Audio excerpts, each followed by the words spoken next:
You are listening to Personal Development Mastery Podcast, and this is another snippet of wisdom where I select my favorite, most insightful moments from previous episodes. Today's snippet comes from my conversation with 𝗥𝗘𝗦𝗢𝗨𝗥𝗖𝗘, a former bodybuilder, now a men's health and recovery coach. It is about how to change your subconscious thoughts, those thoughts that control everything we do. I hope it's as insightful for you as it was for me. Within the mind, you have your conscious mind, you have your subconscious mind, then you have your unconscious mind, right? And I think a lot of people, they think just in terms of the conscious, right? Like, what am I actually able to control, have conscious awareness of, and make those decisions? But the subconscious mind is so much more powerful, right? Like, this is the part of us that is working that we're not in full control of. And then the unconscious, we don't get too deep into that. So let's just speak here to the conscious and then subconscious mind. The subconscious mind, so it processes 11 million data points per second. The conscious mind processes 40 data points, not 40 million, 40.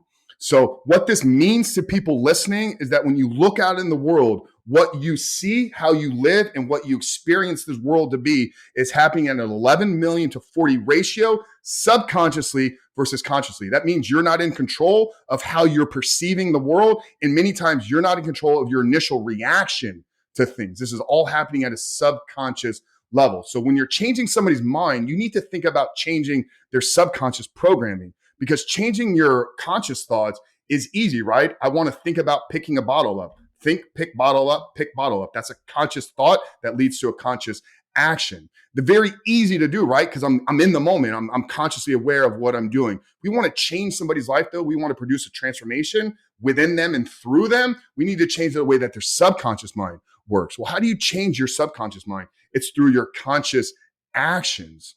So listening to the words you speak about yourself. We all have this internal dialogue. If you drop something on the floor, what's your first response? Are you an idiot? Are you stupid because you dropped something? Or did you just have an accident where you slipped something? Very little things, right? But it reveals a lot to you about how you think about yourself. And your identity is nothing more than how you perceive yourself to be showing up in the world. So how do you change that, though, right? That was the question. You need to be conscious and you need to be aware and super intentional about reprogramming those subconscious thoughts. One thing I think that is powerful for most people is if you don't have a daily journaling exercise, at the end of the day, start doing it.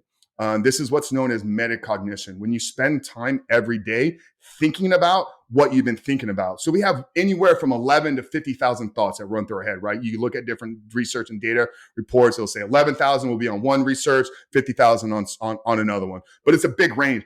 All that matters is there's a lot of thoughts that are coming into our head that we don't even pay attention to. But if you get into the habit and practice of 5-10 minutes at the end of the day, journaling on your thoughts, what was I thinking about today? Like when I was at the gym and I saw the blonde chick, why did my thoughts go there, right? I work with the guys that are struggling with porn addiction. So a lot of what I talk to is those guys, right?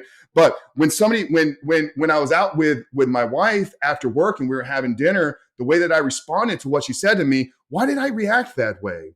You know, like, was this triggered because I was tired and I was stressed? Was this triggered because she pulled something out of me that I know is there and I need to change? So I think a lot of people can make a lot of headway in transforming their life is if they just spent time thinking about what you've been thinking about. Because what that's going to do is now when those thoughts begin to randomly appear, you're going to be aware of them. You'll be like, oh, I was journaling about that 2 nights ago. Let me spend some time here in this moment and think about this. Let me process this in real time. Let me change the way I would initially responded. So you want to change how you're acting. You want to change how you're responding. You got to get underneath these things and begin to get clear on how you're thinking throughout the day. But I think you can change your subconscious mind by your conscious thoughts that you intentionally drive into it. So the journaling would be one.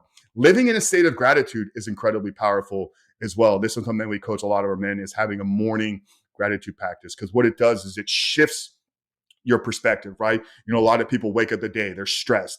Emails are already coming in. They're like, I got a to-do list of 1,000 things to do. Oh my God, it's so overwhelming. Like, this life is crazy. I'm never going to get out of this hole. Well, if you just pause for a moment and you're like, I'm just happy to be alive, God. Thank you so much for another day.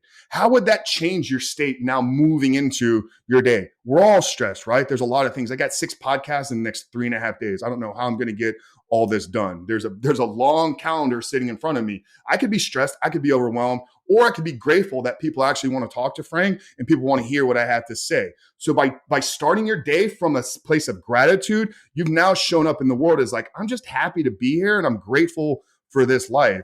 And what's cool is there's this part of our brain called the reticular activating system. It sits here in the prefrontal cortex. And what it does is it filters out what's not important to us, and it shows us what is really important in our lives, right? You know, we've all experienced this when we buy a new car. We're going out, we're test driving different things. You're shopping at Ford, Chevy, you're driving the red Mustang here or there. You sign that paperwork, you pull the car off the lot.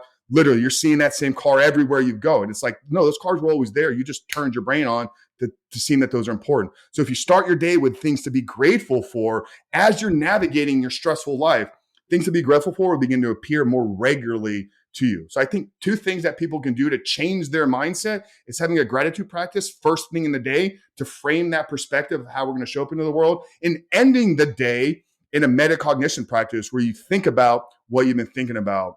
And it's not going to radically change like overnight. The first practice of gratitude is not going to like feel like you're showing up as a different person, but consistency compounds, right? So if you do this for 30 days, 60 days, 90 days, you're now showing up in the world and everybody's going to be like, Aggie's, he's the nicest person to be around. His energy when he walks into the room, he's so infectious. Like I want more of him. So that would be 2 things there. I think that could really help a lot of people. Thank you for listening. You will find the full conversation with Frank Ritz in episode 254. The link is in the episode description. Until next time, stand out, don't fit in,